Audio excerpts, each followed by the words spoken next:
નમસ્તે વિદ્યાર્થી મિત્રો, હાર્દિક સર એકેડમીની યુટ્યુબ ચેનલમાં આપ સૌનું ખૂબ ખૂબ સ્વાગત છે. આજનો જે વિડીયો લેક્ચર છે એમાં આપણે ચર્ચા કરીશું 9મી માર્ચના તમામ અગત્યના કરંટ અફેર. તો વિડીયો શરૂ કરું બરાબર એ પહેલા તમે આપણી એન્ડ્રોઈડ એપ્લિકેશન છે એને ડાઉનલોડ કરી શકો છો. એન્ડ્રોઈડ એપ્લિકેશનમાં તમે આપણું પેઇડ કન્ટેન્ટ છે એક્સેસ કરી શકો છો. તો તમારે કોર્સિસ વિશેની વિગત જોઈતી હોય તો તમે આ આપણો વોટ્સએપ હેલ્પલાઇન નંબર છે 9427207162. આમાં તમે મેસેજ કરી બરાબર અને તમે કોર્સિસ વિશેની માહિતી તમે મંગાવી શકો છો. અત્યારે હાર્ડ કોપીના ઓપ્શનમાં આપણે નવું શરૂ કર્યું છે કે જેમાં હાર્ડ કોપી તમારા ઘરે ફ્રીમાં ડિલિવરી કરી આપીએ છીએ. તો એમાં જાન્યુઆરી ફેબ્રુઆરીની તો અવેલેબલ છે જ, સાથે તમારે જો અત્યારે કોન્સ્ટેબલની પરીક્ષાની બધી તારીખો ડિક્લેર થઈ ગઈ છે તો તમારે જો હાર્ડ કોપીમાં તમારે માની લો કે તમારે જોવે છે ઓક્ટોબર મહિનાથી લઈ બરાબર અને ફેબ્રુઆરી 2025 સુધીની તમારે હાર્ડ કોપી જોઈએ છે બરાબર. ઓક્ટોબર 2024થી લઈ અને ફેબ્રુઆરી 2025 સુધીની તમારે માની લો કે હાર્ડ કોપી જોઈએ છે તો તમને 749 રૂપિયામાં અત્યારે એન્ડ્રોઈડ એપ્લિકેશનની અંદર છે તમને ઓપ્શન આપી દીધો છે કે તમે હાર્ડ કોપી ઓર્ડર કરી શકો છો બરાબર. 750 રૂપિયા છે બરાબર તમને આની પ્રાઇસ રહેશે અને તમને છે ઘરે ફ્રી ડિલિવરી સાથે આ તમામ મહિનાની હાર્ડ કોપી મળી જશે. એક પર મંથ હાર્ડ કોપી 169 છે, પણ તમે જો અહીંયા ઓર્ડર કરશો તો તમને આ 5 મહિનાની હાર્ડ કોપી એપ્રોક્સિમેટલી 150 રૂપિયાની આજુબાજુમાં પડશે બરાબર. એક મહિનાની હાર્ડ કોપી 150માં પડશે. જેમને લેવાની ઈચ્છા છે એ જ લેજો બરાબર. બાકી કોઈને ફોર્સફુલી એમ નથી કહેતો કે તમે લ્યો. બાકી તમને 29 રૂપિયામાં પર મંથ એપ્લિકેશનમાંથી કરંટ અફેર વાંચવા હોય તો પણ તમે વાંચી શકો છો બરાબર. તમને જે ઈચ્છામાં મજા આવે એ રીતનું તમે કોર્સ લઈ શકો છો બરાબર. તમને એમ થાય કે મારે પ્રિન્ટ કોપી નથી જોતી બરાબર, મારે ખાલી એપ્લિકેશનમાંથી વાંચવા મન ફાવે છે, તો તમારે એવું કરવું. તમને એમ થાય કે મને એપ્લિકેશનમાં ફોનમાં વાંચવામાં આખું દુખી આવે છે બરાબર, તો તમે હાર્ડ કોપી ઓર્ડર કરી શકો છો. 750 રૂપિયા પ્રાઇસ છે, એમાં તમને 5 મહિનાના કરંટ અફેરની હાર્ડ કોપી તમને ઘરે મોકલી આપશું બરાબર. અને બાકી રહ્યો માર્ચ 2025નો મહિનો બરાબર. તો માર્ચ 2025નો મહિનો તમે જે કોર્સ લેશો ને એમાં અપડેટ થઈ જશે. એમાં ઈ બુક ને પીડીએફ ને લેક્ચર ને પીડીએફ ને એ બધું તમને એમાંથી મળી જશે. એ તમારે ફોનમાંથી વાંચવાનું રહેશે બરાબર. એની કોઈ હાર્ડ કોપી પછી અલગથી નહીં મોકલીએ, પણ માર્ચ મહિનો એમાં અપડેટ કરી દેશું એ મારી ગેરંટી. પણ એ ક્યારે અપડેટ કરશું? આખો માર્ચ મહિનો પૂરો થશે ને ત્યારે એની અંદર મુકાઈ જશે. તમે 1 એપ્રિલે જોશો તો 1 એપ્રિલે બધું આવી ગયું હશે એમાં. ખ્યાલ આવી ગયો? તો એ વસ્તુ છે બરાબર. તો જેમને લેવાની ઈચ્છા છે, આ એક ખાલી કહેવાનું બાકી હતું તો એ કહી દીધું. ઓકે. તો જેમને અત્યારે 5 મહિનાના કરંટ અફેરની એક સાથે મંગાવી છે તો થોડીક સસ્તી પડશે બરાબર. 150 રૂપિયા થઈ જશે. બાકી પર મંથ એકાદું તમારે ટ્રાય કરવું હોય તો 169માં ટ્રાય કરવાનું કે હાર્ડ કોપી કેવી આવે છે બરાબર. સો ચાલો શરૂ કરીએ હવે આજનો વિડીયો. સૌથી પહેલો ક્વેશ્ચન આજના વિડીયોમાં, WTA 100નું ટાઇટલ જીતનાર મીરા એન્ડ્રીવા આ કયા દેશના ખેલાડી છે? તો WTA 100નું ટાઇટલ જીતી લીધું છે અને આ રશિયાના ખેલાડી છે.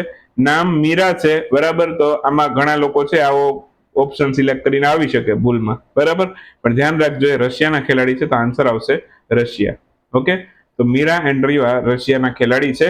તો હાલમાં જ છે બરાબર એ WTA 100નું ટેનિસ ટુર્નામેન્ટનું એમને ટાઇટલ જીતી લીધું છે. આ ટુર્નામેન્ટનું આયોજન ક્યાં થયું હતું સાહેબ? તો કે યુએઈના દુબઈમાં આનું આયોજન થયું હતું. ક્યાં થયું હતું? યુએઈના દુબઈમાં આનું આયોજન થયેલું છે. ઓકે. ટાઇટલ જીત્યો મીરા એન્ડ્રીવા. ફાઇનલમાં કોને હરાવ્યું? ડેનમાર્કના ખેલાડીને હરાવ્યું, ક્લારા રોસનને. એમને હરાવીને આ ટુર્નામેન્ટનું ટાઇટલ જીતી લીધું છે. રશિયાના ખેલાડી છે મીરા એન્ડ્રીવા. કયા દેશના છે? તો કે રશિયાના ખેલાડી છે. ક્વેશ્ચનમાં પૂછી શકે કયા દેશના છે? તો કે રશિયાના છે. હવે આટલું જ નહીં બરાબર, એ WTA 100નું ટાઇટલ જીતનારા સૌથી ઓછી ઉંમરના ખેલાડી પણ બની ગયા છે. સૌથી ઓછી ઉંમરના ખેલાડી WTA 100નું ટેનિસ ટુર્નામેન્ટનું ટાઇટલ જીતનારા સૌથી ઓછી ઉંમરના ખેલાડી બની ગયા મીરા એન્ડ્રીવા. 17 વર્ષ અને 298 દિવસની ઉંમરે એમણે આ ટાઇટલ મેળવી લીધું છે બરાબર. ઇન્ડસ વેલી રિપોર્ટ 2025 અનુસાર 2024માં આઈપીઓના માધ્યમથી સૌથી વધુ ફંડિંગ એકજૂટ કરનાર અથવા તો મેળવનાર વિશ્વનો સૌથી પહેલો દેશ કયો બન્યો છે? વિશ્વનો સૌ પ્રથમ દેશ કે જે આમાં આગળ હોય, જે ફંડિંગ એકઠું કરવામાં, તે છે ભારત. આઈપીઓના માધ્યમથી જો ફંડિંગ મેળવવું હોય બરાબર તો એ બાબતમાં આપણો દેશ ભારત છે બરાબર. વિશ્વમાં પ્રથમ સ્થાન ઉપર છે બરાબર. તો આન્સર આવશે ભારત. અને 2024માં બરાબર રેકોર્ડ બ્રેક છે. ઘણા આઈપીઓ આવ્યા અને ઘણું પોઝિટિવલી સ્પ્રિંગ થયું હતું દરેકની અંદર. સો 2024ના જ વર્ષની વાત છે બરાબર અહીંયા. અને એમાં આપણે પ્રથમ સ્થાન ઉપર છીએ બરાબર ફંડિંગ એકત્રિત કરવાની બાબતમાં. બરાબર. તો ઇન્ડસ વેલી રિપોર્ટ છે, બરાબર, એ એનો એક રિપોર્ટ હતો 2024માં. આઈપીઓના માધ્યમથી સૌથી વધુ ફંડિંગ મેળવનાર વિશ્વના દેશોમાં ભારત છે એ ટોચના સ્થાને હતું. આઈપીઓ નો મતલબ થાય ઇનિશિયલ પબ્લિક ઓફર, બરાબર. જ્યારે કોઈ કંપની છે એ સ્ટોક માર્કેટમાં લિસ્ટ થાય તો એ પહેલા એ પોતાનો આઈપીઓ લાવે, બરાબર. એને કહેવાય ઇનિશિયલ પબ્લિક ઓફરિંગ, બરાબર. સો એ બધું સેબીના અંતર્ગત આવે. સેબીમાં કંપનીઓ છે ફાઇલિંગ કરતી હોય, બરાબર, એ પ્રમાણે બધું ચાલતું હોય. પણ એ આખો ઇકોનોમીનો ટોપિક છે, એના માટે આપણે વધારે ડીપમાં જવું પડે. ચલો, અહીંયા આપણે વાત કરશું કે આઈપીઓના માધ્યમથી જે ભારતે ફંડ એકત્રિત કર્યું એ કેટલું કર્યું, તો કે વિશ્વના ટોટલ ધનના 23% ધન તો ભારતે એકત્રિત કર્યું, બરાબર. વિશ્વનું ટોટલ જે ધન છે એમાંથી 23% ધન ભારતે એકત્રિત કર્યું. આશરે $19.5 બિલિયન રકમ ભારતે એકત્રિત કરી. થોડાક બીજા અગત્યના પોઈન્ટ કહું તો હાલમાં ભારતના જે કેબિનેટ સચિવ છે અત્યારે કોણ છે, એ ટીવી સોમનાથ બન્યા છે. ટીવી સોમનાથન. વૈશ્વિક અર્થવ્યવસ્થાઓની રેન્કિંગ એમાં પ્રથમ સ્થાન ઉપર અમેરિકા હતું. ગ્લોબલ ફાયર પાવર ઇન્ડેક્સમાં પ્રથમ સ્થાન પર એમાં પણ અમેરિકા હતું. ઓકે. અને એમાં ભારતનો ક્રમ ચોથો હતો. ક્લાઇમેટ રિસ્ક ઇન્ડેક્સ એમાં પ્રથમ સ્થાન ડોમિનિકન રિપબ્લિકનું હતું અને એમાં ભારતનો ક્રમ છઠ્ઠો હતો. થોડાક બીજા 2-3 રેન્કિંગ પણ સાથે સાથે યાદ રાખી લેજો. હાલમાં જ ભારતે કયા દેશમાં આયોજિત બેડમિન્ટન ટુર્નામેન્ટની અંદર છે પુરુષ સિંગલ, મિક્સ ડબલ અને મેન્સ ડબલનું ટાઇટલ જીત્યું છે? તો યુગાન્ડાની અંદર આ બેડમિન્ટન ટુર્નામેન્ટનું આયોજન થયું હતું, જેમાં ભારતે આ તમામ ટાઇટલ જીત્યા છે. તો આન્સર આવશે યુગાન્ડા. યુગાન્ડાની અંદર છે બેડમિન્ટન ટુર્નામેન્ટનું આયોજન થયું હતું. એમાં પુરુષ સિંગલ, મિક્સ ડબલ અને મેન્સ ડબલનું ટાઇટલ છે કોણે જીત્યું? આપણા દેશ ભારતે જીત્યું. ભારતમાંથી કોણ કોણ વિજેતા બન્યું એના નામ પણ યાદ રાખી લો. મેન્સ સિંગલ યુગાન્ડાની અંદર જે છે, યુગાન્ડા બેડમિન્ટનની અંદર છે, મેન્સ સિંગલમાં વિજેતા બન્યું છે એ મનરાજ સિંહ બન્યા છે. મિક્સ ડબલમાં આમાં વિજેતા બન્યા છે એ ઈશાન અને શ્રીનિધિ બન્યા છે. મિક્સ ડબલ એટલે કે એક મેન હોય અને એક ફિમેલ હોય, બરાબર. એક મેલ અને એક ફિમેલ હોય, બરાબર, અને બંને રમતા હોય તેને કહેવાય mix double. Okay. Men's double, okay, એમાં બંને મેલ હોય, બરાબર. તો એ ટુર્નામેન્ટની અંદર છે, બરાબર, એ જે વિજેતા બન્યું છે એમનું નામ છે અમન મોહમ્મદ અને ડિંગકુ સિંહ, બરાબર. તો બંને વિજેતા બન્યા છે, બરાબર.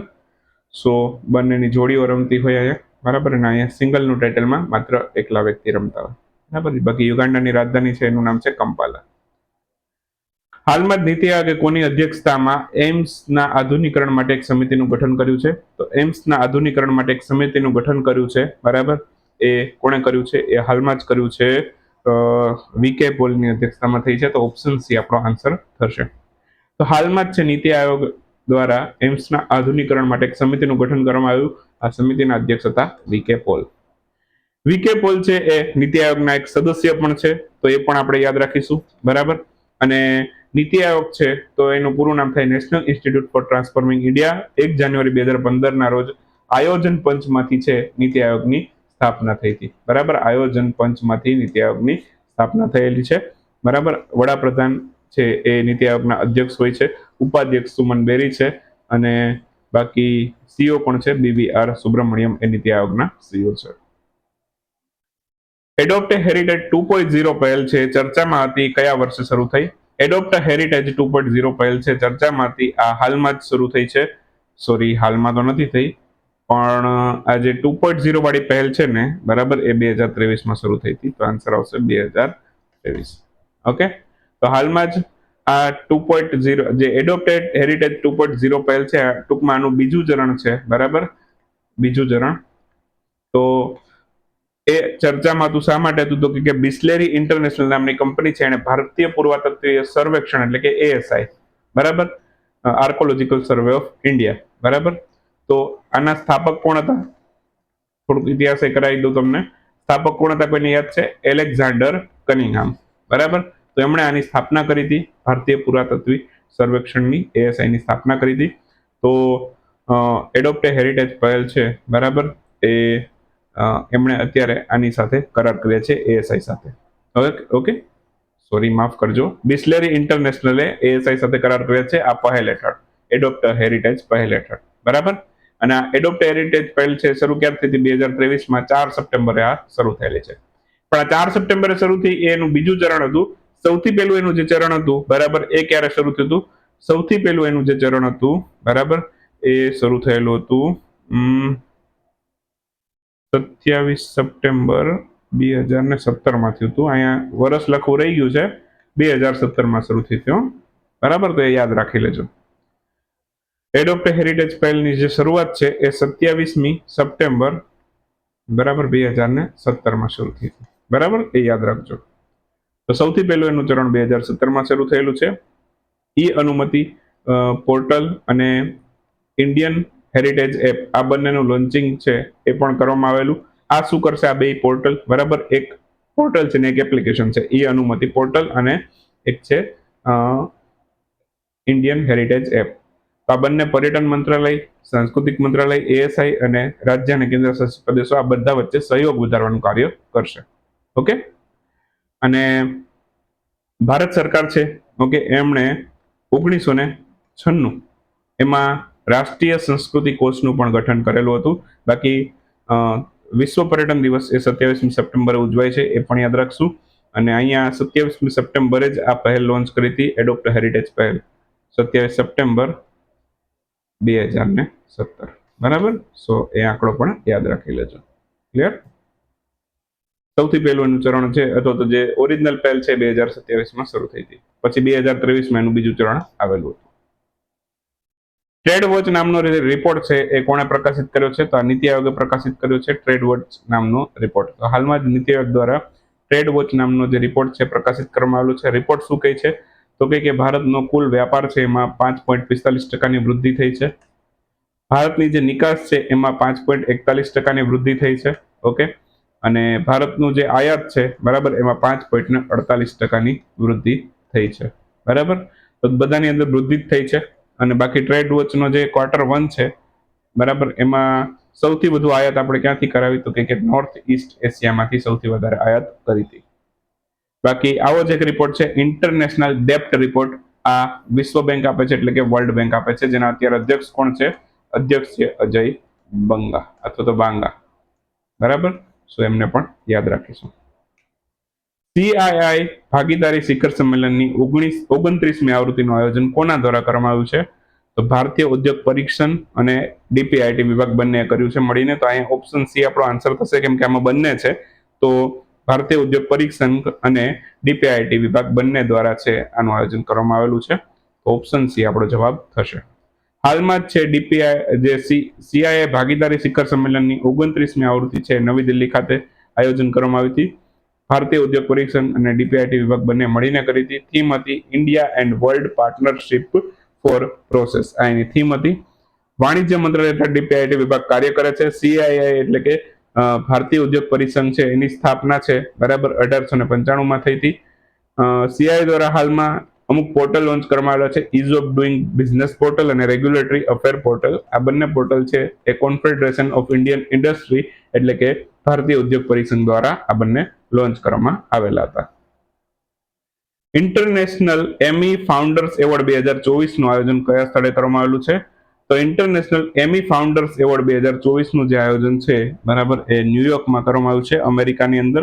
તો આન્સર આવશે અમેરિકાના ન્યુયોર્કમાં આનું આયોજન કરવામાં આવેલું છે.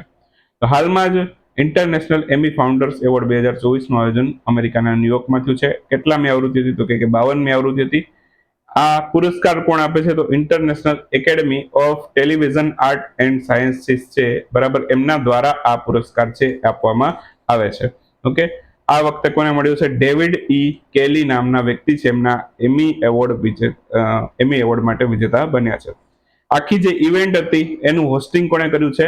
તો એક ભારતીય કોમેડિયન છે વીર દાસ, એમણે આનું જે ઇવેન્ટ છે એનું હોસ્ટિંગ કર્યું હતું, વીર દાસ બરાબર, વીર દાસ. ઓકે, તો એમને પણ યાદ રાખીશું. ફટાફટ એક વાક્યના ક્વેશ્ચન જોઈ લેવા આજના વિડીયોની અંદર. સૌથી પહેલા વાત કરીએ તો હાલમાં જ રક્ષા અધિગ્રહણ પરિષદ ચર્ચામાં રહી હતી, આના અધ્યક્ષ કોણ હોય છે? જો રક્ષા અધિગ્રહણ પરિષદ છે આના અધ્યક્ષ છે હંમેશા ભારતના રક્ષા મંત્રી હોય, તો યાદ રાખીશું. આન્સર આવશે રક્ષા મંત્રી.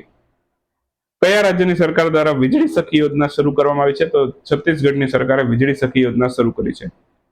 એસ્ટર ગાર્ડિયન ગ્લોબલ નર્સિંગ એવોર્ડથી કોને સન્માનિત કર્યું છે? તો મારિયા વિક્ટોરિયાને સન્માનિત કર્યું છે, ફિલિપાઇન્સના વ્યક્તિ છે. કયા રાજ્યમાં હાલમાં જ મી-ગોંગ ફેસ્ટિવલની ઉજવણી થઈ હતી? તો આ મેઘાલયમાં મી-ગોંગ ફેસ્ટિવલની ઉજવણી કરવામાં આવેલી હતી. વૈશ્વિક ક્યુબસેટ માનકને કયા દેશ દ્વારા હાલમાં જ અપનાવવામાં આવ્યું છે? તો વૈશ્વિક ક્યુબસેટ માનક અથવા તો વૈશ્વિક ક્યુબસેટ સ્ટાન્ડર્ડાઇઝેશન, ગ્લોબલ ક્યુબસેટ સ્ટાન્ડર્ડાઇઝેશન કહેવાય અંગ્રેજીમાં. સો એને ભારતે અપનાવ્યું છે. આન્સર આવશે ભારત. હાલમાં જ ભારતે કયા વર્ષ સુધીમાં સ્પેસ ઇકોનોમી છે એને $100 બિલિયન સુધી પહોંચાડવાનો લક્ષ્યાંક રાખ્યો છે?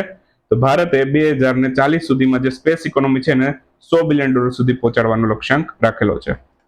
હાલમાં જ કયા શહેરમાં વિશ્વનો સૌપ્રથમ મહિલા બસ ડેપો, જેનું નામ છે સખી ડેપો, એ ખોલવામાં આવ્યો છે?